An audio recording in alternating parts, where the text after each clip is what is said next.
దేవుని నామం నాకు స్తోత్రాలుగా కూడి వచ్చిన మీ అందరికీ ప్రభు నామమున నా హృదయపూర్వక వందనాలు తెలియజేస్తాను. మరి దేవుని యొక్క సేవకులకు ఆ వందనాలు, మరి సంఘానికి యవనస్తులకు పెద్దలకు నా వందనాలు తెలియజేస్తూ, వేదిక మీద ఉన్నటువంటి దేవజనులకు నా వందనాలు తెలియజేస్తూ దేవుని యొక్క వాక్యాన్ని కొద్ది నిమిషాలు మీతో మాట్లాడాలని ఆశపడుతూ, మీ దగ్గర బైబిల్స్ ఉన్నట్లయితే తెస్సలోనిక రాసిన మొదటి పత్రిక మొదటి అధ్యాయము, తెస్సలోనిక రాసిన మొదటి పత్రిక 2వ అధ్యాయం. తెస్సలోనిక రాసిన మొదటి పత్రిక 2వ అధ్యాయము. సహోదరులారా, మీ యొద్ద మా ప్రవేశము వ్యర్థము కాలేదు కానీ మీరు ఎరిగినట్టే మేము ఫిలిప్పులో శ్రమపడి అవమానము పొంది ఎంతో పోరాటంతో దేవుని సువార్తను మీకు బోధించుటకై మన దేవుని యందు ధైర్యము తెచ్చుకుంటామని మీకు తెలియను. 3వ వచనం. ఎలయనగా మా బోధ కపటమైనది కాదు, 2వది అపవిత్రమైనది కాదు, 3వది మోసయుక్తమైనది కాదు, కానీ సువార్తను మాకు అప్పగించుటకు యోగ్యులమని దేవుని వలన ఎంచబడిన వారమై మనుషులను సంతోషపెట్టువారము కాక మన హృదయములను పరీక్షించు దేవుణ్ణి సంతోషపెట్టువారమై బోధించుచున్నాము. దేవుడు తన పరిశుద్ధ వాక్యంను మన వెనికిడిలో దీవించి ఆశీర్వదించునుగాక. కళ్ళు మూసుకోండి, చిన్న ప్రార్థన. మమ్మల్ని మిక్కిలిగా ప్రేమించిన మా పరలోక తండ్రి, మా ప్రభువ, మా రక్షక, నీ ఘనమైన పరిశుద్ధ నామమునకు వేలాది స్తుతులు స్తోత్రాలు చెల్లిస్తా ఉన్నాం. ఈ ఉదయకాల సమయంలో మాకు ఇచ్చినటువంటి చక్కటి అవకాశముకై వందనాలు. దేవా, మేము అయోగ్యులము, పాపులము, కేవలము నీ కృపచేత, దేవా నీ కరుణ చేత మీరు మాతో జాలి చేసుకొని మమ్మల్ని ప్రేమించి, మేము నశించిపోవడం మీకు ఇష్టం లేక మమ్మల్ని రక్షించి ఈ రీతిగా మమ్మల్ని బ్రతికించినందుకు నీకు వందనాలు, స్తుతులు, స్తోత్రాలు. దేవా, ఈ ఉదయకాల సమయంలో నిన్ను స్తుతించడానికి, నిన్ను ఆరాధించడానికి మమ్మల్ని యోగ్యులుగా మీరు ఎంచుకొని నిలువబెట్టినందుకు నీకు వందనాలు. దేవా, ఈ సమయంలో నీ పరిశుద్ధ గ్రంథంలో రాయబడినటువంటి లేఖనాలని, నీ వాక్యమును, నీ మాటలను మేము చదివి ధ్యానించనై ఉండగా, దేవా నీ దాసునైన నన్ను నీ సిలువ చాటున మరుగుపరచండి. నాకు కావలసిన బలము, శక్తి, జ్ఞానమును దయచేయండి. నీ వాక్యమును వినిచున్న నీ ప్రియ బిడ్డలకు కావలసిన జ్ఞానమును, శక్తిని, వినగలిగే చెవులు, గ్రహింపు హృదయాన్ని దయచేయండి. నీ పరిశుద్ధాత్మ సహాయమును వాక్యమును బోధించిన నాకును, వాక్యమును వినిచున్న నీ ప్రియ బిడ్డలకు దయచేయమని మేమందరము నీ దయగల శక్తిగల హస్తాలకు సమర్పించుకుంటూ మా ముందున్న సమయాన్ని మాకు దీవెనకరంగా, ఆశీర్వాదకరంగా మీరు చేయమని యేసు పరిశుద్ధ నామంలో అడిగి వేడుకొనుచున్నాను తండ్రి, ఆమేన్. పరిశుద్ధ గ్రంథంలో చదవబడిన లేఖనము తెస్సలోనిక రాసిన మొదటి పత్రిక.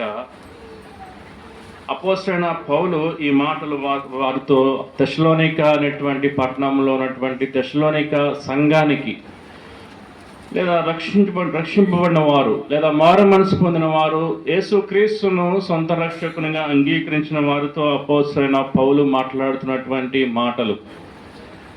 ఆయన వ్రాసినటువంటి ఈ మొదటి అధ్యాయం తర్వాత 2వ అధ్యాయంలో ప్రాముఖ్యమైన ఒక అంశాన్ని అక్కడ 4వ వచనంలో వారితో మాట్లాడుతూ హెచ్చరిస్తూ ఉన్నాడు. విశ్వాసమును కొనసాగిస్తున్నటువంటి తెస్సలోనిక సంఘాన్ని ఉద్దేశించి చాలా స్పష్టంగా మాట్లాడుతూ ఉన్నాడు.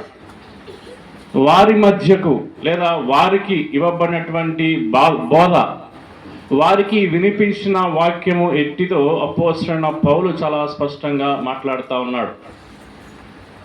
క్రీస్తు ప్రభువారి యొక్క మరణమును, క్రీస్తు ప్రభువారి యొక్క పునరుద్ధానమును అనేక మందికి బోధించుచున్నటువంటి అపోస్తుల యొక్క పరిచర్లో పౌలు భాగస్థుడై ఉన్నాడు. అపోస్తుడైన పౌలు శిష్యులతో కలిసి క్రీస్తు సువార్తను లేదా క్రీస్తు యొక్క రాకడను లేదా క్రీస్తు యొక్క మహిమను వారికి బోధించటానికి, వారిని విశ్వాసంలో కట్టడానికి అపోస్తుడైన పౌలు ఈ మాటలు తెస్సలోనిక సంఘానికి వ్రాస్తూ ఈ మాటలు మాట్లాడుతూ ఉన్నాడు. మొదటి యోహానులో ఒక చక్కటి మాట అపోస్తుడైన యోహాను మాట్లాడుతూ ఆయన చెప్పే బోధ లేదా వారు ప్రకటించుచున్నటువంటి వాక్యము ఎట్టిదో వారికి జ్ఞాపం చేస్తూ ఉన్నాడు. కొన్ని సంవత్సరాల క్రితము మీ మధ్య మొదటి యోహాను రాసిన పత్రిక మొదటి అధ్యాయము 2, 3, 4 అధ్యాయాలు మీతో కలిసి చదివి ధ్యానించడం జరిగింది. దాన్ని మరలా మీకు జ్ఞాపకం చేయటం నా ఉద్దేశం ఏంటంటే, తెస్సలోనిక సంఘానికి అపోస్తలుడైన పౌలు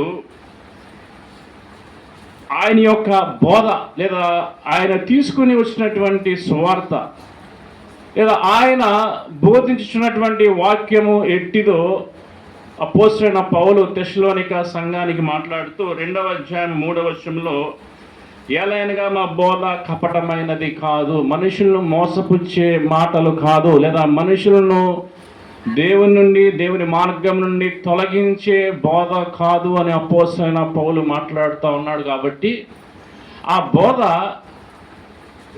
అపోస్తులకు లేదా శిష్యులకు లేదా సువార్తికులకు లేదా ఆదిమ అపోస్తులకు ఎక్కడి నుంచి వారు దాన్ని పొందుకున్నారు అన్న విషయాన్ని ఒకసారి సంఘముగా, విశ్వాసులుగా లేదా రక్షింపబడిన మనకు అందింపబడుతున్నటువంటి వాక్యము లేదా మనకు వినిపిస్తున్నటువంటి వాక్య భాగాలు ఎక్కడి నుంచి వచ్చాయి? ఈ ఎవరి మాటలు? ఎవరు వీటిని మనకు వినిపిస్తూ ఉన్నారు? ఏ ఉద్దేశంతో వారు మనకి ఇది వినిపిస్తూ ఉన్నారన్న మాట చూస్తే మొదటి యోహాను రాసిన పత్రిక మొదటి అధ్యాయం 1వ వచనంలో యోహాను అంటాడు, జీవవాక్యమును గూర్చినది ఆది నుండి ఏది ఉండెనో మేమేది వింటిమో అని అక్కడ రాస్తా ఉన్నాడు. దేని గురించి? జీవ వాక్యము. అంటే వాక్యం ఎటువంటిదంట? జీవము కలది అని మాట్లాడుతూ ఉన్నాడు. అంటే మనుషుల యొక్క మాటలు కాదు ఇవి, లేదా కపటమైనటువంటి మాటలు కాదు. తెస్సలోనిక సంఘానికి అపోస్తలుడైన పౌలు చెప్పినట్లుగా, లేదా తెస్సలోనిక సంఘంతో చెప్పినట్లుగా 4వ వచనంలో ఇది మోసయుక్తమైనది కాదు, తర్వాత సువార్తను మాకు అప్పగించుటకు మేము యోగ్యులమని దేవుని వలన మేము ఎంచబడిన వారమై సువార్తను బోధించటానికి లేదా దేవుని వాక్యాన్ని వినిపించటానికి లేదా సంఘాన్ని దేవుని యొక్క వాక్యం ద్వారా బలపరచటానికి ఎవరి ద్వారా ఏర్పరచబడ్డారు? వాళ్ళు దేవుని వలన ఎంచబడిన వారమై అని అక్కడ స్పష్టంగా మాట్లాడుతూ ఉన్నాడు. యోహాను అంటాడు అక్కడ, ఆది నుండి ఏది ఉండెనో మేమేది వింటిమో, కన్నులారా ఏది చూచితమో, ఏది నిదానించి కనుగొంటిమో, మా చేతులు దేన్ని తాకి చూచెనో అది మీకు తెలియజేయుచున్నాము. అందుకే వారు ఆదిమ అపోస్తులుగా వారు పిలువబడ్డారు. అపోస్తులు అన్న పదానికి ఉన్నటువంటి దాని మూల అర్థం ఏంటంటే, నేరుగా లేదా శరీరానుసారంగా దేవుణ్ణి చూచిన వారు, భౌతికంగా దేవుణ్ణి కనుగొన్నవారు. అందుకే అపోస్తులైన పౌలు చెప్పినట్లుగా అపోస్తులందరిలో నేను ఇటువంటి వాడిని అంటున్నాడు. అపోస్తులు ఎటువంటి వాడు అంట పౌలు? అపోస్తుల్లో ఎటువంటి వాడంట? ఎన్నోవాడు అపోస్తులైన పౌలు?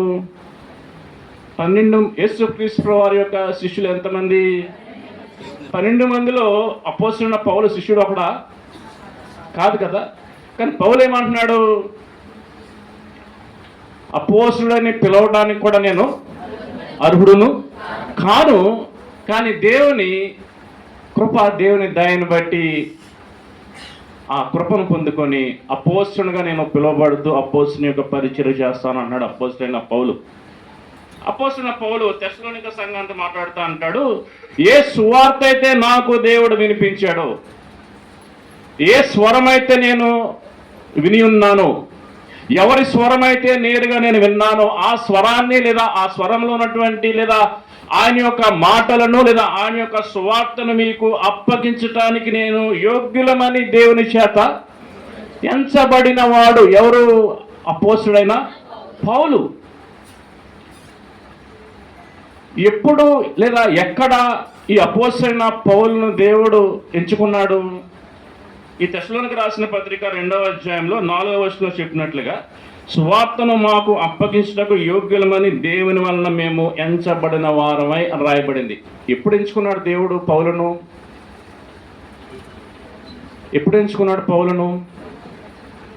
ఆయన యోగ్యుడని, దేవుని వాక్యాన్ని బోధించడానికి, వినిపించడానికి, సువార్త పరిచర్య చేయటానికి, అనేక మందిని దేవుని చెంతకు నడిపించడానికి ఎప్పుడు సౌలును దేవుడు ఎన్నుకున్నాడు? ఎక్కడ ఎన్నుకున్నాడు? ఎక్కడ? దమస్కులో. దమస్కులో ఆయన పేరేంటి? సౌలు. అంటే దమస్కు మార్గంలో ఎటువంటి వాడు సౌలు? మోసగాడు, హింసకుడు. మరి ప్రాముఖ్యంగా ఎన్నో పదాలు ఉన్నాయి. దేవుని పనికి హాని కలిగించే వ్యక్తి అయినప్పటికీ కూడా పౌలు అక్కడ చెప్తా ఉన్నాడు ఏమనంటే, సువార్తను మాకు అప్పగించడానికి మేము యోగ్యులమని దేవుని వలన ఎంచబడిన వాడు. దమస్కు మార్గంలో దేవుని స్వరము విన్నవాడు, దమస్కు మార్గంలో నేరుగా క్రీస్తు స్వరమును విన్నవాడు. ఎప్పుడైతే ఆ స్వరం విన్నాడో సౌలు నేల మీద పడి గుడ్డివాడైపోయాడు. గుడ్డివాడైపోయినటువంటి సౌలు చెవులు పనిచేస్తూ ఉన్నాయి. దేనికి చెవులు పనిచేస్తున్నాయంటే దేవుని స్వరాన్ని వినటానికి. ఆకాశము తెరబడింది, పరలోకము నుండి ఒక స్వరం వినిపిస్తా ఉన్నది సౌలుకు. ఏమని? సౌలా సౌలా నీవేళ నన్ను హింసించుచున్నావు. ఎప్పుడైతే ఆ స్వరం విన్నాడో సౌలు నేల మీద పడి బలహీన స్థితిలో నేల మీద పడిపోయాడు. దేవుని వలన ఎంచబడిన వాడుగా అననీయ ప్రవక్త ద్వారా ఎప్పుడైతే చేతులు వేసి అననీయ ప్రవక్త సౌలును బలపరిచాడో, ఎప్పుడైతే ఆయన కొరకు ప్రార్థించాడో సౌలు నెమ్మదిగా దేవుని శక్తి పొందుకుంటూ ప్రారంభించాడు. అపోస్తలుల కార్యాల్లో ఉంటుంది, తిన్ననది వీధిలో సౌలు అనువాడు తార్సు వాడైన సౌలు వానింట ఉన్నాడు. ఇదిగో అతడు ఏం చేస్తున్నాడంటే ప్రార్థన చేయుచున్నాడు. ఎప్పుడు కూడా ప్రార్థన చేయని సౌలు ఇప్పుడు ఏం చేస్తున్నాడు? దేవుని స్వరం విన్న తర్వాత దేవుని స్వరము నేరుగా సౌలు చెవిన పడిన తర్వాత సౌలు బ్రతుకు మారిపోయింది. తెస్సలోనిక పత్రికలో మనం చదివినట్లుగా ఎప్పుడైతే సువార్తను ఆయనకు అప్పగించడానికి యోగ్యుడిగా దేవుడు ఆయన ఎన్నుకొని దమస్కు మార్గంలోనే దేవుడు ఎన్నుకున్నాడు. ఆయన స్వరాన్ని వినిపించి, ఆయన హృదయాన్ని తెరిచి, ఆయన హృదయాన్ని దేవుడు మార్చి, ఆయన పరిచర్ను చేయటానికి, ఆయన్ని బోధించడానికి, ఆయన సిలువ సువార్తను అనేక మందికి వినిపించడానికి సౌలును దేవుడు ఎన్నుకున్నాడు. రాతి హృదయం ఉన్నటువంటి సౌలు హృదయాన్ని దేవుడు మార్చివేశాడు. లూదియా హృదయాన్ని తెరిచిన విధంగా సౌలు హృదయాన్ని దేవుడు తెరిచి కఠిన హృదయాన్ని తీసివేసి మాంసపు హృదయాన్ని సౌలుకు అనుగ్రహించి సౌలును మార్చి సౌలుకు మారు మనసు అనుగ్రహించి సౌలును ఏ విధంగా మార్చాడంటే సౌలును పౌలుగా మార్చినటువంటి దేవుడు ఈ మధ్యాహ్న కాల సమయంలో నీతో నాతో మాట్లాడుతూ ఉన్నాడు. ఇదే స్వరము, ఇదే వాక్యము, ఇదే సహవాసములో అనేక మార్లు దేవుడు ఎన్నో అంశాల ద్వారా మనతో మాట్లాడుతూ ఉన్నాడు. అనేక మంది సేవకులను నిలబెట్టుకొని అంశాల రీతిగా దేవుడు మాట్లాడుతూ ఉన్నాడు. ఈ మధ్యాహ్న కాల సమయంలో దేవుని వాక్యం ఉన్నటువంటి మనము యోహాను రాసిన పత్రికలో మొదటి అధ్యాయంలో యోహాను చెప్పినటువంటి సాక్ష్యం అంటే ఆది నుండి ఏది ఉన్నదో, ఏది మేము వింటామో, ఏదైతే కళ్ళలో చూసామో, ఏదైతే నిదానించి మేము కనుగొన్నామో, మా చేతుల్లో దేనిని తాకి చూసినో అదే మీకు మేము తెలియచేయుచున్నాము. దేవుని వాక్యాన్ని దేవుడు మనకు తెలియపరుస్తూ ఉన్నాడు. వివిధ సేవకుల ద్వారా దైవజనుల ద్వారా, విశ్వాసుల ప్రార్థన సహవాసంలో, పరిచర్య ద్వారా అనేక మార్లు దేవుని యొక్క వాక్యాన్ని అనేక అంశాలుగా దేవుడు మనతో మాట్లాడుతూ ఉన్నాడు. ఇక్కడ చూసినట్టు ఇక్కడ 2వ వచనంలో అపోస్తలుడైన యోహాను మాట్లాడుతూ, ఆ జీవవాక్యము మాకు ప్రత్యక్షమాయెను, తండ్రి యొద్ద నుండి మాకు ప్రత్యక్షమైన ఆ నిత్య జీవమును మేము చూచి ఆ జీవమును గూర్చి మేము సాక్ష్యమించుచు దానిని మీకు మేము తెలియపరచుచున్నాము. జీవవాక్యాన్ని మనకు వినిపించడానికి అపోస్తలుడైన యోహాను సంఘంతో మాట్లాడుతూ, మేము ఏదైతే కనుగొన్నామో అది నిత్య జీవము, దాన్ని మేము చూచి ఉన్నాము, ఆ జీవవాక్యాన్ని మీకు సాక్ష్యం ఇస్తా ఉన్నాము.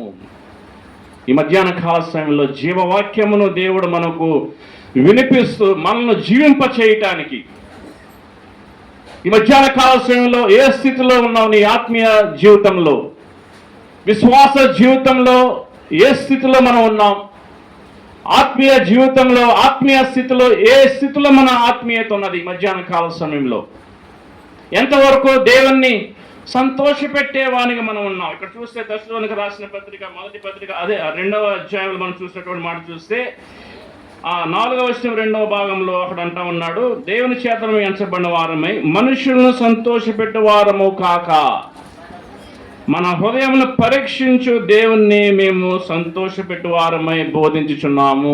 దశలోనిక సంఘానికి మాట్లాడుతూ పౌలు దేవుణ్ణి సంతోషపెట్టడానికి ప్రయత్నం చేస్తా ఉన్నాడు. ఆయన వాక్యాన్ని బోధించడానికి, సిలువ సువార్తను బోధించడానికి, అనేక మందిని రక్షణలోకి నడిపించడానికి, అనేక మందిని విశ్వాసంలో బలపరచడానికి, దేవుని సంతోషపెడుతూ దేవుని యొక్క వాక్యాన్ని ఉన్నట్లుగా అపోస్తలుడైన పౌలు బోధిస్తా ఉన్నాడు.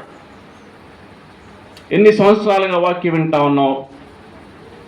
ఎన్ని సంవత్సరాలుగా నిత్య జీవమును గురించిన వాక్యాన్ని దేవుడు మనకు వినిపిస్తా ఉన్నాడు. దేవుని యొక్క వాక్యంలో చూస్తే దశలోనికి రాసిన పత్రిక, కొలస్సీలు రాసిన పత్రిక, కొలస్సీలు రాసిన పత్రిక మొదటి అధ్యాయము, కొలస్సీలు రాసిన పత్రిక మొదటి అధ్యాయము 13వ వచనంలో కొలస్సీ సంఘముతో అపోస్తలుడైన పౌలు మాట్లాడుతూ ఈ మాటలు మాట్లాడుతూ ఉన్నాడు. ఆయన మనల్ని ఏం చేశాడంటే అంధకార సంబంధమైన అధికారము నుండి మనల్ని దేవుడు ఏం చేశాడు అంటే చీకటి నుండి దేవుడు విడుదల చేశాడు. From the darkness into the light of God. చీకటి నుండి దేవుని వెలుగులోకి దేవుడు మనల్ని నడిపించి ఉన్నాడు. ఎక్కడి నుండి? పాపము నుండి రక్షణలోనికి. చీకటి నుంచి వెలుగు అనగా ఆత్మీయ సత్యం ఏంటంటే పాపము నుండి రక్షణలోనికి, సాతాను సంబంధమైనటువంటి శక్తుల నుంచి దేవుని చెంతకు, చీకటి శక్తుల నుంచి క్రీస్తు చెంతకు. పౌలు అంటాడు, మీరు అపరాధముల చేత పాపముల చేత మీరు చచ్చిన వారమై ఉండగా, అదే దేవుని యొక్క జీవాన్ని కలిగి లేని స్థితిలో ఉన్నటువంటి మనల్ని దేవుడు జ్ఞాపం చేసుకున్నాడు. ఎఫెసీ రాసిన పత్రిక 2వ అధ్యాయము, ఎఫెసీ రాసిన పత్రిక 2వ అధ్యాయము 1వ వచనంలో, మీరు అపరాధముల చేత పాపముల చేత చచ్చిన వారమై ఉండగా, ఆత్మీయంగా చచ్చిన స్థితిలో ఉన్నటువంటి మనల్ని దేవుడు జీవింపజేసి ఉన్నాడు. జీవవాక్యాన్ని మనకు బోధించి, జీవవాక్యమును సిలువ సువార్తను మనకు బోధించి మనల్ని బ్రతికించాడు దేవుడు. అపోస్తలుడైన పౌలు ఎఫెసీ సంఘంతో మాట్లాడుతూ ఆయన మిమ్మల్ని క్రీస్తుతో కూడా ఏం చేశాడంటే ఆయన మనల్ని బ్రతికించాడు. ఆయన మనల్ని ఎందుకు బ్రతికించాడు? ఎందుకు ఆయన మనల్ని బ్రతికించాల్సి వచ్చిందంటే, మనం అపరాధముల చేత పాపముల చేత మనం ఎలా ఉన్నామంటే చచ్చిన స్థితిలో ఉన్నాం. We are dead in our sin. పాపములో చచ్చిన స్థితిలో ఉండగా మనల్ని ఎలా బ్రతికించాడు దేవుడు? క్రీస్తు కూడా బ్రతికించాడు. మన యొక్క నోటి మాటలు, హృదయ తలంపులు, మన యొక్క కనుదృష్టి, మన యొక్క తలంపులు, మన యొక్క ఆలోచనలు, మన సాక్ష్యము, మన జీవితము, మన విశ్వాసము, మన బ్రతుకు, మన యొక్క జీవితము మారటానికి క్రీస్తును దేవుడు మనకు బోధిస్తూ వస్తూ ఉన్నాడు. కాబట్టి ఈ మార్పు అనేది ఒక క్షణంలోనో లేదా ఒక రోజులోనో జరిగేది కాదు. ఇది అట్లా అని జీవిత పర్యాంతము కూడా పాపము చేస్తూ ఇంకా చచ్చిన వారంగా మనం ఉండలేము. కానీ రాత్రి కాల సమయంలో దేవుని వాక్యాన్ని మీకు బోధించున్నాను. ఎన్నో అధ్యాయం అది? కీర్తన కీర్తన గ్రంథము 20వ అధ్యాయంలో ఒక చక్కటి మాటను మనము జ్ఞాపం చేసుకున్నాం. ఏంటది? కీర్తన గ్రంథము 20వ అధ్యాయము మొదటి వచనంలో ఏం చదివాం? ఆపత్కాలమందు. ఏ కాలమందండి? మనకు అవసరత లేదా మనకు సహాయము అవసరమైనటువంటి కాలములో మీరు అపరాధముల చేత పాపముల చేత చచ్చిన వారమై ఉండగా క్రీస్తు యుక్త కాలములో మన కొరకైన మరణించాడు. యుక్త కాలంలో అంటే సరైనటువంటి సమయంలో, at the right time Christ died for ungodly. నశించిపోతున్నటువంటి మన కొరకు క్రీస్తు యుక్త కాలంలో ఆయన సిలువలో మరణించి ఉన్నాడు.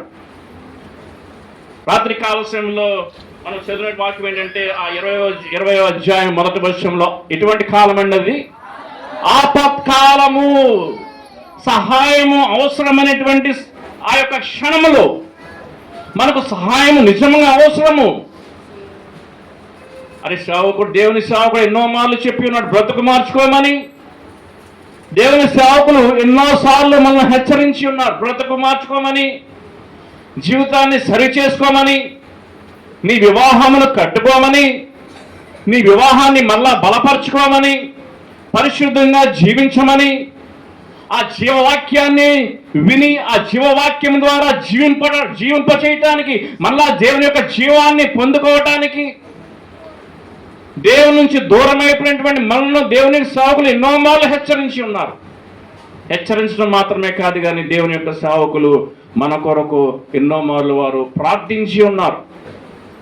దాన్ని దావీదు భక్తుడు అంటాడు, ఆపత్కాలమందు యెహోవా నీకు ఉత్తరమిచ్చును గాక. ప్రార్థన యొక్క ప్రాముఖ్యత. యుక్త కాలంలో మనం ప్రార్థించినప్పుడు ఆయన మనల్ని ఆదుకున్నాడు.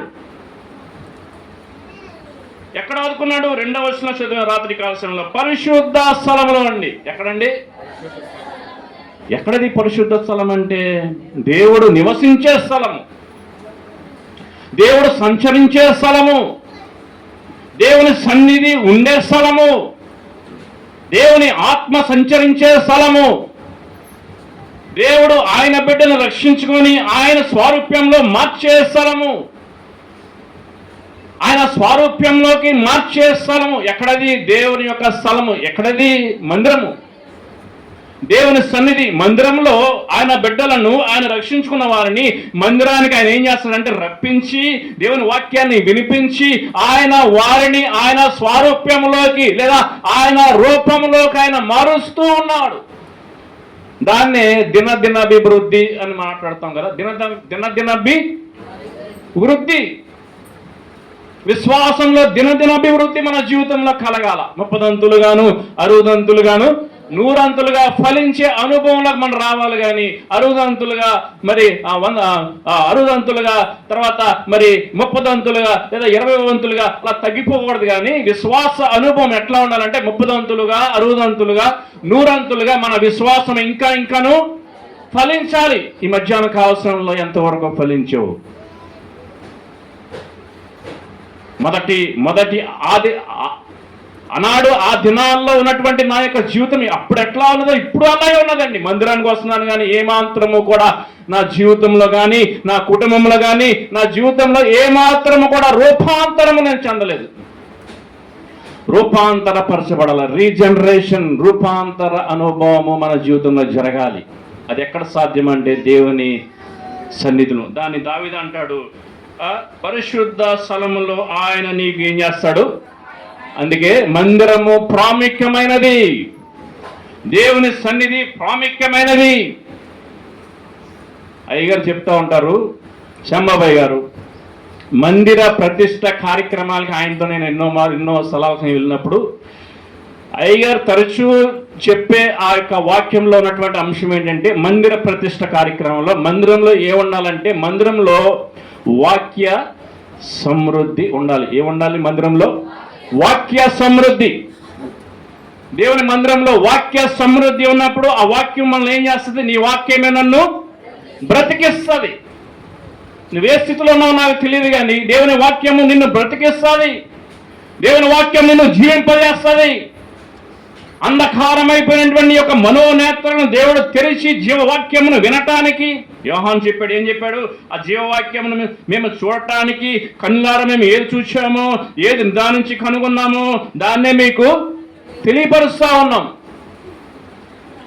ఎంతవరకు దేవుని వాక్యాన్ని చూడగలిగావు? ఎంతవరకు దేవుని వాక్యాన్ని వినగలిగావు? ఎంతవరకు దేవుని వాక్యాన్ని గ్రహించగలిగావు? ఎంతవరకు నీ యొక్క విశ్వాస జీవితము ఎంతవరకు రూపాంతరము చెందబడి ఉన్నది? దేవుని స్వారూప్యంలోకి లేదా క్రీస్తు స్వారూప్యంలోకి ఎంతవరకు మార్చబడ్డావు? ఏ అనుభవంలో ఉన్నావు? ఓ ప్రియ క్రైస్తవ కుటుంబమా, యవనస్తుడా, యవనస్తురాలా, ఏ మెట్టులో ఉన్నావు నీ విశ్వాస జీవితంలో? అయ్యారండి, ఏ మెట్టులో ఉన్నానో అన్ని సంవత్సరాల నుంచి ఇన్ని సంవత్సరాల నుంచి కూడా అదే మెట్లో ఉన్నాను. ఏమాత్రం కూడా రూపాంతర అనుభవంలోకి రాలేకపోతా ఉన్నా.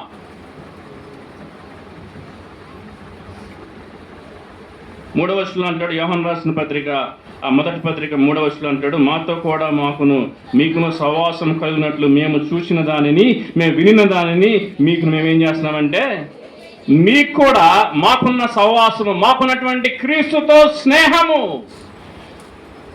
యేసుతో స్నేహము, యేసుతో సహవాసము, ఏ యేసుతో మాకు సహవాసం ఉందో మీకు కూడా అదే యేసుతో సహవాసము కలగాలని దాన్ని మీకు ఏం చేస్తామంటే మీకు తెలియజేస్తా ఉన్నాం. ఎన్నో సేవకుల ద్వారా తెలియజేయబడ్డావు. యేసు సువార్తను గురించి, యేసు ప్రేమను గురించి, యేసుతో సహవాసమును గురించి, క్రీస్తు రాజ్యమును గురించి ఎన్నో సేవకుల ద్వారా హెచ్చరింపబడ్డావు. యవనస్తుడా, యవనస్తురాలా, క్రైస్తవ కుటుంబమా, ఏ మెట్టులో ఉన్నావు నువ్వు? యేసును చూడగలిగావా? యోహాను అంటాడు, కనులారా మేము ఏదైతే చూచితమో, ఎలా చూసినంట? కనులారా దేనైతే మేము రూపాంతర అనుభవము. దేవుణ్ణి చూడలేకపోతే ఆ అనుభవంలోకి, రూపాంతర అనుభవంలోకి మనము నడవలేము. రూపాంతర అనుభవము, దేవుణ్ణి చూడాలా, దేవుని చూచే అనుభవంలోకి రావాలా. ఇశ్రాయేలు నడిపించినటువంటి మోషే ప్రవక్త సినాయి పర్వతం పైకి దేవుడు ఆయన పిలిచిన తర్వాత మోషే ఆ సినాయి పర్వతం పైకి వెళ్ళి ఏం చేస్తాడంటే దేవునితో మాట్లాడుతూ ఉన్నాడు, దేవుని చూడగలుగుతా ఉన్నాడు, దేవుని మహిమను చూడగలుగుతా ఉన్నాడు, ఆయన స్వరాన్ని వినగలుగుతా ఉన్నాడు. మోషే సినాయి పర్వతం పైకి ఎక్కినటువంటి మోషే ఆ కింద ఉన్నటువంటి ఆ ఇశ్రాయేలు ప్రజలు వారు ఏం చేస్తున్నారంటే, కింద సినాయి పర్వతం కింద వాళ్ళు ఏం చేస్తున్నారంటే ఆ చుట్టూ విగ్రహాన్ని ఏర్పాటు చేసుకుని ఏం చేస్తున్నారు, దానికి పూజిస్తూ ఉన్నారు.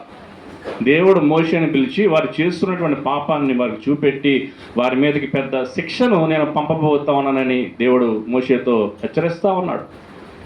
వారి కొరకై మోషే సినాయి పర్వతం పైన దేవుని దగ్గర ప్రార్థిస్తాడు, దేవా వారి మీదకి నువ్వు తలంచిన కీడును దయచేసి తప్పించు, దయచేసి వారి యొక్క పాపము నిన్ను క్షమించి వారికి మరి ఒక అవకాశాన్ని ప్రభు అని చెప్పి దేవుని దగ్గర వేడుకుంటున్నాడు మోషే. నేను ఆ వాక్యాన్ని చదివిన తర్వాత ఆ వాక్యం యొక్క ప్రధాన అంశం నా హృదయంలో మెలిగింది ఏంటంటే, అది ఒక అనుభవం, మోషే అనుభవం. ఎటువంటి అనుభవం అంటే అది సినాయి అనుభవము. ఏ అనుభవము? సినాయి అనుభవం. సినాయి అనుభవంలో మోషే కలిగి ఉన్న అనుభవం ఏంటంటే, సినాయి అనుభవంలో దేవుని చూచే అనుభవము, దేవుణ్ణి చూచే అనుభవము, తర్వాత దేవునితో మాట్లాడే అనుభవము, మూడవది దేవుని దగ్గర ప్రార్థించిన అనుభవము, దేవుణ్ణి వేడుకున్న అనుభవము. దేవా వారి మీదకి నువ్వు తలంచిన కీడును దయచేసి నువ్వు తప్పించవా అని దేవుని దగ్గర వేడుకున్నటువంటి, దేవుని సహాయం కొరకు వేడుకున్న అనుభవము. ఎటువంటి అనుభవం? ఏ అనుభవం అది?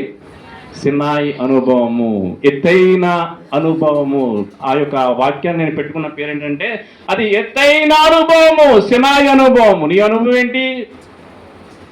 నువ్వు మందిరానికి వస్తా ఉన్నావు, నీ కుటుంబ మందిరానికి వస్తా ఉన్నది, దేవుని వాక్యం వింటా ఉన్నావు, ఎన్నో సంవత్సరాలుగా దేవుని ఈ యొక్క సంఘంలో మరి విశ్వాసిగా కొనసాగుతా ఉన్నావు. నీ అనుభవం ఏంటి? దేవుని చూడగలిగేవా?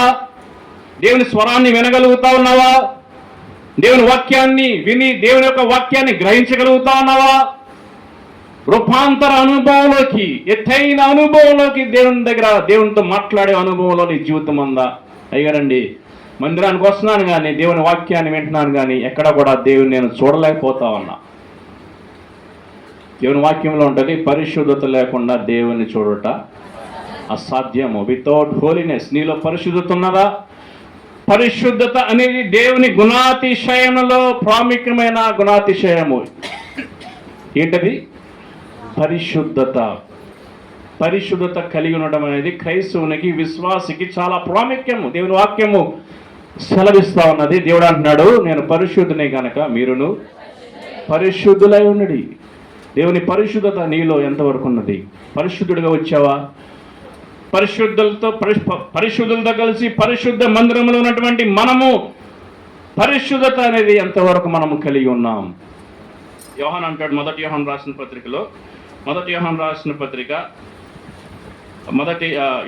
మొదటి పత్రిక మొదటి అధ్యాయము 3వ వచనం 2వ భాగం, మన సహవాసం అయితే తండ్రితో కూడాను ఆయన కుమారుడైన యేసుతో కూడాను ఉన్నది. మన సంతోషము పరిపూర్ణమగుటకై మేము ఈ సంగతులను వ్రాయిచున్నాము. యేసుతో సహవాసము, యేసుతో స్నేహము, ఎత్తైనటువంటి సినాయి అనుభవము, దేవునితో మాట్లాడే అనుభవము, దేవుని చూచే అనుభవం మనలో లేకపోతే ఎంత మాత్రము కూడా మనలో సంతోషము, సమాధానము ఉండదు. ఈ మధ్యాహ్న కాల సమయంలో సంతోషంగా ఉన్నావా? సమాధానం ఉందా నీ జీవితంలో? ఆ 4వ వచనంలో, మన సంతోషం ఏమవటానికి పరిపూర్ణమగుటకు మేము ఈ సంగతులలో వ్రాయుచున్నాము. దేవుడిచ్చే గొప్ప సంతోషము, సమాధానము మన జీవితంలో ఏమవ్వాలంట? సంపూర్ణము అవ్వాలి. ఫుల్నెస్ ఆఫ్ జాయ్ ఎక్కడి నుంచి వస్తుంది? అది పరలోకం నుండి దేవుడిచ్చే సంతోషము మనలో ఏమవ్వాలా? పరిపూర్ణత. పరిపూర్ణత అనేది కుటుంబము కలిగి ఉండాల. పరిపూర్ణత లేనిదే మనము ఎంతవరకు కూడా దేవుని మనము సంతోషపెట్టలేము. 2వ అధ్యాయం ఎఫెసీ రాసిన పత్రిక మనం తర్వాత మాటలు చూస్తే, ఆయన మిమ్మల్ని క్రీస్తుతో కూడా బ్రతికించెను, మీరు వాటిని చేయించు. ఎఫెసీ పత్రిక 2వ అధ్యాయము 2వ వచనంలో, మీరు వాటిని చేయించు వాయుమండల సంబంధమైన అధిపతిని, అనగా అవిధేయులైన వారిని ఇప్పుడు ప్రేరేపించిన శక్తికి అధిపతిని అనుసరించి ఈ ప్రపంచ ధర్మము చొప్పున మీరు మునుపు నడుచుకొనుచున్నారు అని అపోస్తలుడైన పౌలు మాట్లాడుతూ ఉన్నాడు. కొలస్సీలు రాసిన పత్రిక మనం చదివిన మొదటి అధ్యాయము, కొలస్సీలు రాసిన పత్రిక మొదటి అధ్యాయము. ఆయన మన అంధకార సంబంధమైన అధికారం నుండి ఆయన మనం విడుదల చేసి తాను ప్రేమించిన తన కుమారుని యొక్క రాజ్య నివాసులుగా మనల్ని చేసెను. ఎవరి రాజ్య నివాసులుగా? దేవుని రాజ్య నివాసులుగా ఆయన మనల్ని, ఆ క్రియ, ఆ పని ఎప్పుడు పూర్తయింది? ఆ వచనం మీ దగ్గర బైబిల్స్ ఉన్నాయా? ఆ బైబిల్స్లో మనం చదివిన ఆ వాక్యంలో, తాను ప్రేమించిన తన కుమారుని యొక్క కొలస్సీ రాసిన పత్రిక మొదటి అధ్యాయము 13వ వచనంలో ఆఖరి భాగంలో, తాను ప్రేమించిన తన కుమారుని యొక్క రాజ్య నివాసులుగా చేసెను అన్న మాట చూస్తే, దాని ముందు ఏం జరిగింది?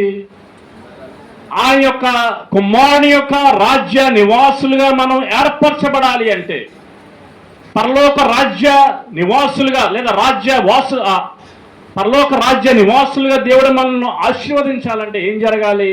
అక్కడ ఏం జరిగింది? 13వ వచనంలో, ఆయన మనలను ఎక్కడి నుంచి? అంధకార సంబంధమైన అధికారం నుండి విడుదల కలగాలి. నీకు కలిగిందా విడుదల? చీకటి నుండి, అంధకారం నుండి, చీకటి శక్తుల నుండి, సాతాను సంబంధమైనటువంటి అంధకార సంబంధమైన పాపము నుండి విడుదల కలిగి ఉన్నదా? విడుదల కలిగి లేకపోతే, చీకటి నుండి నువ్వు వేరుపరుచుకోకపోతే, చీకటి నుండి నువ్వు వెలుగులోకి నువ్వు రూపాంతరము చేయబడకపోతే, నువ్వు వెలుగు సంబంధమైన వ్యక్తివి కాకపోతే, దేవుని యొక్క వెలుగు నీలో లేకపోతే చీకటి నుండి నిన్ను వేరుపరుచుకోలేకపోతే, దేవుని యొక్క వెలుగును నువ్వు చూడలేకపోతే, దేవునితో మాట్లాడే అనుభవంలో నువ్వు లేకపోతే, మోషేకు ఉన్నటువంటి అనుభవం వల్లే ఎత్తైన అనుభవము, ఆ ఎత్తైన అనుభవంలో నీ అనుభవము లేకపోతే, మందిర అనుభవము, విశ్వాస అనుభవము, వాక్య అనుభవము, ప్రార్థన అనుభవము, దేవునితో మాట్లాడే అనుభవం నీలో లేకపోతే ఆయన రాజ్య నివాసులుగా మనం ఏమాత్రము కూడా ఉండలేము. రాత్రి మనం చదివిన వాక్యంలో 20వ అధ్యాయంలో కీర్తన గ్రంథంలో 4వ వచనంలో, నీ కోరికను సిద్ధింపచేసి నీ ఆలోచన యావత్తును కూడా ఆయన సఫలపరుచును. 5వ వచనంలో అంటాడు, యెహోవా నీ రక్షణ బట్టి మేము జయోత్సానం చేసినాము, మా దేవుని నామమును బట్టి నీ ప్రార్థనలన్నీ యెహోవా సఫలపరుచును గాక. రాత్రికాల సమయంలో అది ప్రార్థనా సమయం కాబట్టి ప్రార్థన యొక్క అంశాన్ని మనం జ్ఞాపం చేసుకుంటూ ఈ వాక్యాన్ని కొద్దిగా నేను ధ్యానించడం జరిగింది. నీ ప్రార్థనలన్నీ కూడా యెహోవా సఫలపరుచును గాక. ఏం చేస్తున్నావు? ఎటువంటి ప్రార్థన చేస్తా ఉన్నావు? నీ ప్రార్థన అనుభవం ఏంటి? నీ ప్రార్థన అంశం ఏంటి? నీ కొరకు, నీ బిడ్డల కొరకు, నీ కుటుంబం కొరకు, నీ విశ్వాసం కొరకు, నీ భక్తి కొరకు, నీ యొక్క రక్షణ కొరకు, నీ విమోచన కొరకు ఎంతవరకు ప్రార్థించే అనుభవంలో ఉన్నావు? ప్రార్థన అనగా దేవునితో మాట్లాడటము, దేవునితో సంభాషించటము, మన హృదయాన్ని తెరిచి ప్రభువుకు చూపించడం. ప్రభువా, ఇది నా హృదయం. ప్రభువా, నా హృదయం ఫలించకపోవటానికి కారణం ఈ రకమైనటువంటి పాపము నా హృదయంలో. దయచేసి ఆ పాపాన్ని తీసివేయగలిగే శక్తి నాకు దయచేయి దేవా. నాకు సహాయం చేయి. నా హృదయాన్ని దర్శించు, నా హృదయాన్ని బాగు చేయి దేవా. నా హృదయాన్ని నువ్వు దర్శించి నా హృదయంలో ఉన్నటువంటి ముళ్ళ పొదలు, ఐహిక విచారము, ధనమోహము, వ్యభిచారము, మోసకరమైనటువంటి మాటలు వాటి నుండి నన్ను వేరుపరచు. నా హృదయాన్ని శుద్ధి చేయి ప్రభువా. యేసయ్య అంటాడు, హృదయ శుద్ధి గలవారు ధన్యులు, వారు దేవుణ్ణి. నీ హృదయం శుద్ధిగా లేకపోతే నువ్వు దేవుని చూడలేవు. నిజమే అది. నేనంటాం కాదు. కొండ మీద కొండ మీద మత్తయి సువార్త 5వ అధ్యాయంలో యేసు పలికినటువంటి ఆ కొండ మీద ఆయన చేసిన బోధలో ఆ యొక్క వచనంలో ఉన్నది హృదయ శుద్ధి. నీకుందా హృదయ శుద్ధి? నీ హృదయం శుద్ధిగా ఉందా? నీ హృదయం పరిశుద్ధంగా ఉందా? ఏ పాపము లేకుండా, ఎటువంటి మచ్చ లేకుండా, ఎటువంటి కల్మషం, ఎటువంటి దోషము లేకుండా నీ హృదయము శుద్ధిగాను పరిశుద్ధంగా ఉందా? దేవుని సన్నిధిలో ఉన్నావు, మంచిదే. దేవుని వాక్యం వింటావా, మంచిదే. నీ హృదయం ఎంతవరకు శుద్ధిగా ఉంది? నీ హృదయం శుద్ధిగా లేకపోతే, నేను కాదు యేసయ్య అంటున్నాడు, నీ హృదయ శుద్ధి గల వారు ధన్యులు, మరి దేవుణ్ణి చూడగలరు. హృదయం శుద్ధిగా లేకపోతే దేవుని మనము చూడలేము. నీ హృదయాన్ని పరిశీలించు. మధ్యాహ్న కాల సమయంలో యెషయా అంటాడు, యెషయా కాదు ఇర్మియా అంటాడు, హృదయం మోసకరమైనది, అది ఘోరమైన వ్యాధి కలది, దాన్ని గ్రహింపగలవాడు. ఎటువంటిదంట? హృదయము మోసకరమైనది. మన హృదయం ఎట్లా ఉందో కూడా మన మోసం చేస్తుంది. మన హృదయమే మనల్ని మోసపోస్తుంది. మన హృదయం ఎట్లా ఉందో మన హృదయము పరీక్షించుకుంటానికి అవకాశం కూడా ఇవ్వదు. మన హృదయం ఆ రీతిగా ఉంటుంది. హృదయం దేవుని సమయాన్ని పాడు చేస్తుంది. దేవుని సన్నిధిలో దేవుని సమయాన్ని, ప్రార్థన సమయాన్ని హృదయం పాడు చేస్తుంది. జాగ్రత్త, ఇది ప్రాముఖ్యమైనటువంటి సమయం. ఆ కీర్తనకారుడు చెప్పినటువంటి మాట 7వ వచనంలో, కొందరు రథములు బట్టి కొందరు గుర్రములు బట్టి అతిశయపడతారు, కానీ మనమైతే మన దేవుడైన యెహోవా నామమును బట్టి మనము అతిశయపడతాం. 8వ వచనంలో అంటాడు, వారు కృంగి నేల మీద పడి ఉన్నారు. ఎవరు? దేవుని చూడని వారు. నేను ముగిస్తా. ఎవరు కృంగి నేల మీద పడ్డారు? దేవుణ్ణి చూడని వారండి. దేవునితో మాట్లాడని వారు, లేదా దేవుని మందిరానికి రానివారు. దేవుని మందిరానికి వచ్చినప్పటికి కూడా దేవుని నుంచి దేవునికి దూరంగా ఉన్నవారు. యేసయ్య అంటాడు ఒక ఉపమానంలో, నేను ముగిస్తాను. మత్తయి సువార్త ఆ వచనాన్ని చదివి ఈ యొక్క 20వ అధ్యాయం కీర్తన గ్రంథాన్ని కూడా ముగించుకుందాం. మత్తయి సువార్త 20వ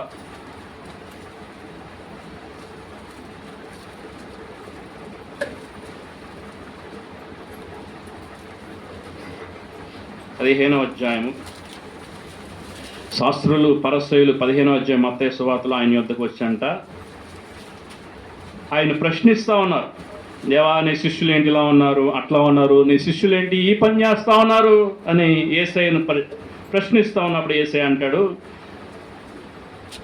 మీరు మీ తల్లిదండ్రులు మీరు ఘనపరచురని తండ్రి నేను తల్లి నేను దూషించేవాడు తప్పక మరణము పొందవలనని దేవుడు సెలవిచ్చును. మీరైతే ఒకటి తన తండ్రినైనను మత్తయి సువార్త 15:5 తల్లినైనను చూచి నా వల్ల నీకేది ప్రయోజనము అది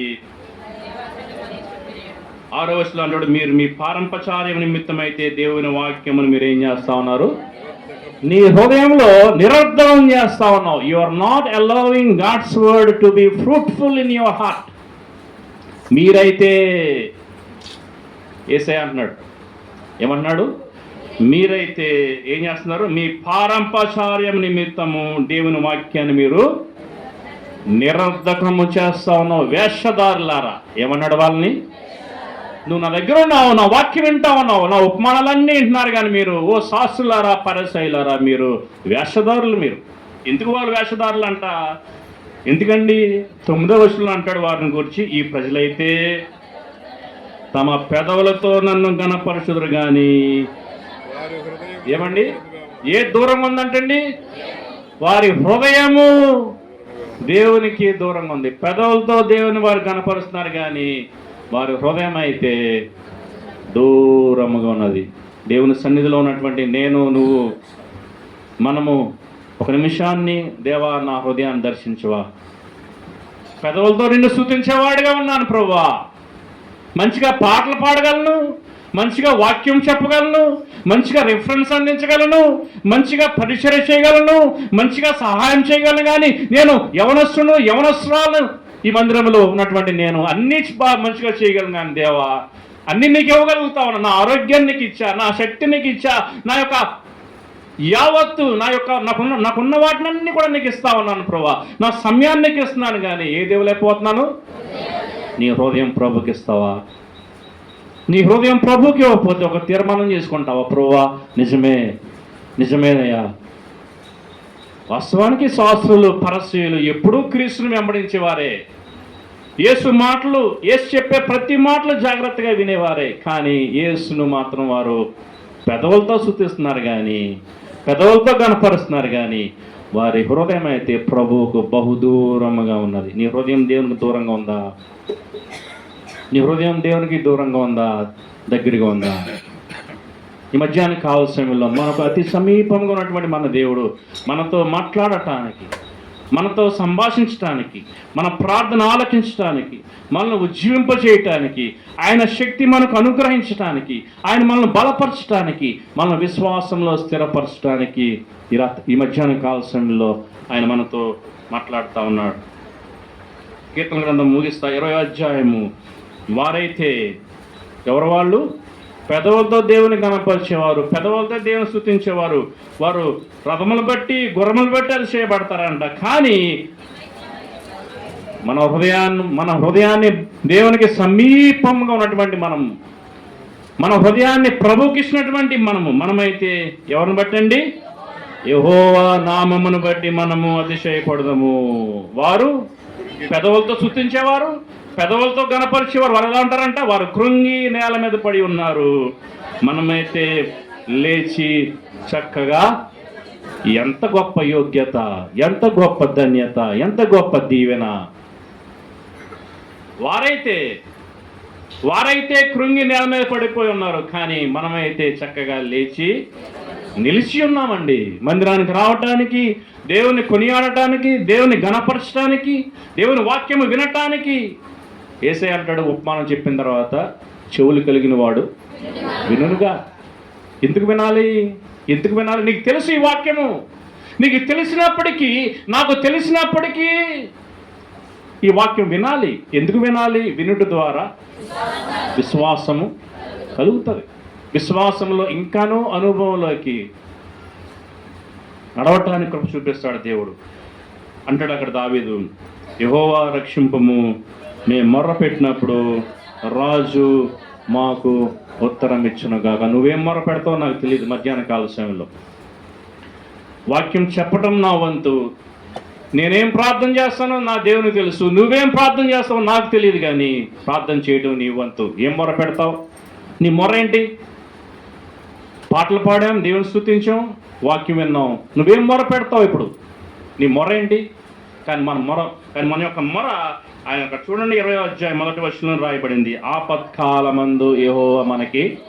నువ్వు ఎటువంటి మొర్ర పెట్టినా, ఎటువంటి స్థితిలో ఉన్నా, నువ్వు ఆపత్కాలంలో ఉన్నావేమో, బహుశా నువ్వు ఆరోగ్యంగా ఉండవచ్చు, నీ కుటుంబ పరిస్థితి బాగోకపోవచ్చు, నీ హృదయం పాడైపోవచ్చు, ఆపత్కాలమైన స్థితిలో ఒక దేవుడిని తీసుకొచ్చాడేమో. నువ్వు మొర పెడతావా? దేవునికి ప్రార్థిస్తావా? నువ్వు ప్రార్థిస్తే మన మొర ఆయన ఆలకించడానికి ఆయన సిద్ధంగా ఉన్నాడు. అంత మాత్రమే కాదు, మన ప్రార్థనకు జవాబిచ్చి మన హృదయాశలను నెరవేర్చడానికి ఆయన సిద్ధంగా ఉన్నాడు, ఆయన చిత్తానుసారంగా. ఈ మధ్యాహ్న కాల సమయంలో విన్న వాక్యాన్ని బట్టి, దేవా నాకు ఇచ్చినటువంటి చక్కటి సమయంకై వందనాలు. నీ మందిరంలో కూర్చొని ఈ రీతిగా వాక్యం వినే గొప్ప భాగ్యాన్ని ఇచ్చావు. ఎంతమందికో లేని గొప్ప అవకాశాన్ని, తరుణాన్ని నాకు ఇచ్చావు ప్రభువా. ఈ అవకాశమును సద్వినియోగపరుచుకుంటూ దేవుడిచ్చిన సమయాన్ని దేవా నాతో మాట్లాడావు, నీకు వందనాలు. నా మొర ఆలకించి ప్రభువా, నా ప్రార్థన అంగీకరించి ప్రభువా అని చెప్పి నోరు తెరిచి విన్న వాక్యాన్ని బట్టి చిన్న ప్రార్థన చేయి. దేవునితో మాట్లాడు, దేవునితో సంభాషించు, నీ హృదయాన్ని ప్రభువుకి ఇవ్వు. దేవా ఇది నా హృదయం ప్రభువా, ఫలించలేని అనుభవంలో ఉన్నటువంటి నా యొక్క హృదయాన్ని దర్శించు. దేవా నన్ను బాగు చేయి ప్రభువా, నన్ను విశ్వాసంలో స్థిరపరచు ప్రభువా, రూపాంతర అనుభవంలోకి నన్ను నడిపించు దేవా. మందిరానికి వస్తున్నాను కానీ ఏ అనుభవంలో కూడా నేను లేను ప్రభువా, విశ్వాసంలో ఫలించే అనుభవంలో లేను, నన్ను ఫలింపచేయి ప్రభువా అని చెప్పి నోరు తెరిచి చిన్న ప్రార్థన చేయి. దేవుడు నీ ప్రార్థన, మన మొర ఆయన ఆలకిస్తున్నాడు. ఎందుకంటే ఆయన మన మధ్య ఉన్నారు, మన మధ్య సంచరిస్తున్నాడు, మన హృదయాలను అతి సమీపంగానే చూస్తా ఉన్నాడు. మౌనంగా ఉండి కూడా చిన్న ప్రార్థన చేద్దాం. మమ్మల్ని మిక్కిలిగా ప్రేమించిన పరలోకపు తండ్రి, మాకు ఇచ్చిన చిన్న వాక్యంకై వందనాలు దేవా. మమ్మల్ని పరిశీలించుకుంటూ మా హృదయాన్ని మేము దేవా నీ చెంతకు, నీ చేతులమే పెడుతున్నాం ప్రభువా. పాడైపోయిన నా హృదయాన్ని బాగు చేయదేవా. విశ్వాసంలో ప్రభువా ఫలించలేని స్థితిలో ఉన్నాను ప్రభువా, నన్ను బాగు చేయి, నన్ను ఫలింపచేయు దేవా. దేవా నన్ను లేవనెత్తు, పెంట కుప్పల నుంచి లేవనెత్తిన వాడు ప్రభువా. దేవా నన్ను దర్శించు, నన్ను లేవనెత్తు, నన్ను బలపరచు దేవా. ఆపత్కాలమందు దేవా నాకు ఉత్తరం ఇస్తాడు. గొప్ప దేవుడు, వాగ్దానం చేసిన దేవుడు, నమ్మదగిన దేవుడు దేవా. నువ్వు నమ్మదగిన వాడు, నువ్వు జీవం గల దేవుడు ప్రభువా. నిన్ను చూసే గొప్ప అనుభవం నాకు ఇచ్చినందుకు నీకు వందనాలు. నాతో మాట్లాడేవు, నీకు వందనాలు. నీ వాక్యమికే వందనాలు ప్రభువా. నన్ను నేను పరిశీలించుకుంటున్నాను ప్రభువా. నాలో ఉన్న పాపమును తీసివేసి, నాలో ఉన్నటువంటి పాపం మీద నాకు శక్తి దయచేయి, దాన్ని జయించే శక్తి నాకు దయచేయి దేవా. పాపాన్ని విడిచిపెట్టే శక్తి నాకు దయచేయి ప్రభు. నేను వాక్యం సెలవిస్తుంది ఆయన, అతిక్రమం దాచిపెట్టిన వాడు వర్ధిల్లడు, దాన్ని ఒప్పుకొని విడిచిపెట్టినవాడు కనికరం పొందుకుంటే నీ వాక్యం సెలవిస్తుంది దేవా. నన్ను విడిచిపెట్టే గొప్ప భాగ్యం నాకు దయచేవా దేవా. నా జీవితాన్ని, నా హృదయాన్ని, నా సాక్ష్యాన్ని నీ జీవితంలో పెడుతున్నాను ప్రభువా. నా కుటుంబాన్ని చేతిలో పెడుతున్నాను దేవా. నా కుటుంబాన్ని బలపరచు, నా వివాహమును బలపరచు, నా బిడ్డలను దీవించి మమ్మల్ని విశ్వాసంలో బలపరచు దేవ. మందిరంలో ఇంకను రక్షణ లేని వారు ఎవరున్నట్లయితే దేవా నువ్వు రక్షించు ప్రభువా. నువ్వు రక్షించే దేవుడువు దేవా, నువ్వు లేవనెత్తే దేవుడువు, క్షమించే దేవుడు, విమోచించే దేవుడు, అంధకార శక్తుల నుంచి, పాపము నుండి విమోచించే దేవుడు, విడుదల చేసే దేవుడు దేవా. నీకు వందనాలు, స్తోత్రాలు దేవ. బిడ్డలతో మాట్లాడావు, నాతో మాట్లాడావు, నీకు వందనాలు. ఈ వాక్యం నాకు, మాకు, సంఘానికి ఆశీర్వాదకరంగా మీరు చేయమని దేవా. నీ చిత్తమైతే దేవా, మరి నీ చిత్తమైతే మరలా మేము కలుసుకొని నేను స్తుతించి నేను మహింపరిచే భాగ్యం మాకు దయచేయమని దేవా. ఈ వారం అంతా నీ సన్నిధిని తోడ మాతో ఉంచమని మేమందరం నీ దయగల శక్తిగల హస్తాలు సమర్పించుకుంటాం. యేసు పరిశుద్ధ నామములో నడుచున్నాం తండ్రి, ఆమేన్.